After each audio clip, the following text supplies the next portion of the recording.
बिस्मिल्लाहिर्रहमानिर्रहीम। उम्मीद है आप सब ठीक होंगे। आज हम डिस्कस करेंगे एक्सरसाइज 6.2 क्वेश्चन नंबर 8। तो इसमें हम देखेंगे हमने क्या फाइंड करना है। बेसिकली इसमें सिंपल है, हमारे पास 3 एक्सप्रेशंस दे दी गई हैं, उनमें हमने क्या करना है और कॉमन फैक्टर्स निकालने हैं और नॉन कॉमन निकाल के तो एलसीएम निकालना है। एलसीएम बेसिकली क्या होता है, product of common and non common factors. ठीक है जी। तो यहाँ पे अगर आप देखें तो आपके पास पहले जो फ्रैक्शन जो एक्सप्रेशन है वो है y⁴ plus y³ minus 6y square. तो यहाँ पे अगर आप देखें तो आपके पास कॉमन क्या आ रहा है, तीनों में y² कॉमन आ रहा है। तो आपने क्या किया, y² कॉमन ले लिया, तो आपके पास क्या बचा, y² प्लस y माइनस 6। ठीक है जी। अब यहाँ से आपने क्या करना है, अगर यहाँ पे आप देखें तो y² तो इसी तरह है, अंदर आपके पास एक टर्म बन गई है जिसकी आप मिड टर्म ब्रेक करोगे। तो मिड टर्म अगर ब्रेक करनी है तो यहाँ से हमने फिर क्या किया, मिड टर्म ब्रेक किया, 6 को y से मल्टीप्लाई किया, 6y माइनस साथ में आ गया। ठीक है जी, 6y स्क्वायर है। तो आपने क्या करना है, फैक्टर बनाने हैं। 2 को 3 से मल्टीप्लाई करो तो 6 होता है, 3 में से 2 निकालो तो आपके पास क्या बच जाता है, 1। तो वही मैंने किया, y² plus 3y minus 2y minus 6। तो यहाँ से अगर आप कॉमन लें तो आपके पास क्या कॉमन आ रहा है, y कॉमन लिया, y प्लस 3 माइनस 2 कॉमन आ गया तो y प्लस 3। तो आपके पास इसकी क्या बन गई, y² into y plus 3 y minus 2। और दूसरी एक्सप्रेशन आपके पास क्या थी, y⁴ माइनस 9y स्क्वायर। तो यहाँ पे अगर आप देखें तो y² दोनों में कॉमन आ रहा है, y² कॉमन लो, आपके पास क्या बच गया, y² माइनस 9। ठीक है जी।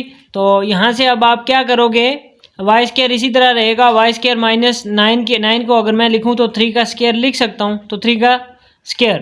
तो आपके पास ये क्या बन गया, y² minus 3 square, it's mean a² minus b square. तो वो क्या होता है, a minus b, a plus b is equal to a² minus b square. ठीक है जी। तो यहाँ से आपने वही किया, तो आपने यहाँ पे आपके पास क्या आ गया, y माइनस 3 y प्लस 3।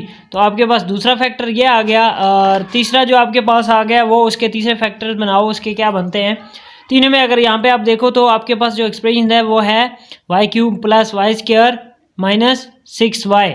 तो यहाँ पे अगर आप देखें तो आपके पास y तीनों में कॉमन है, तो आपने y कॉमन ले लिया, अंदर क्या बचा, y² प्लस y माइनस 6। अगर यहाँ पे आप देखें तो आपके पास जो पहली टर्म थी वो भी क्या बनी थी, यहाँ पे अगर आप देखें तो y² plus y minus 6, same वही चीज़ बन गई। ठीक है जी।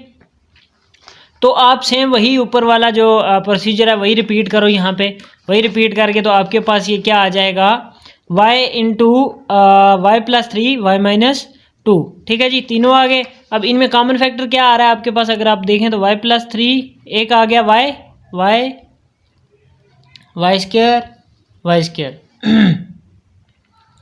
तो क्या आ रहा है, स्क्वायर है, तो मीन्स इधर एक y है, तो एक तो y आ गया आपके पास कॉमन, और दूसरा क्या आ गया, y प्लस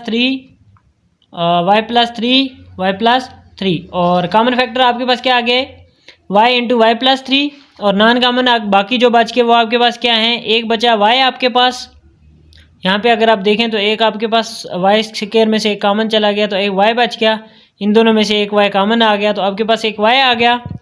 और दूसरा क्या बचा, y minus 2 and y minus 3। तो आपके पास कॉमन और नॉन कॉमन आ गए। अब एलसीएम क्या होता है, product of common and non common. LCM होता है जी आपके पास product of common factor and non common. तो कॉमन आपके पास क्या आया, y इंटू वाई प्लस 3, और नॉन कॉमन क्या आया आपके पास, y into Y minus 2 and y minus 3। तो आपके पास क्या आ गया, यहाँ पे अगर आप देखें तो इस y को y से मल्टीप्लाई करो, y square and y plus 3 y minus 3 y minus 2। तो पीछे आपने क्या किया था, y प्लस 3 y माइनस 3 किसके इक्वल रखा था हमने, y minus 3 y plus 3 is equal to y square minus 9 के। तो वही हमने यहाँ पे रख देना है, बट मैंने यहाँ पे सॉल्व किया हुआ है, ये देख लें कैसे सॉल्व हुआ है। ठीक है जी, पॉज करके यहाँ पे देख लें। और आपके पास क्या आता है, वो y स्क्वायर माइनस 9 और y minus 2 as it is ही। अगर मैं यहाँ पे y स्क्वायर इनसे मल्टीप्लाई करूँ तो हमारे पास क्या आ जाएगा, y⁴ minus 9y square into y minus 2। तो ये बेसिकली आपको रिक्वायर्ड था, आपके पास ये क्या था जी, LCM। ठीक है, आई होप आपको समझ आई होगी। समझ आई है वीडियो को लाइक कमेंट शेयर ज़रूर करना और दुआ में याद रखना। अल्लाह हाफिज़।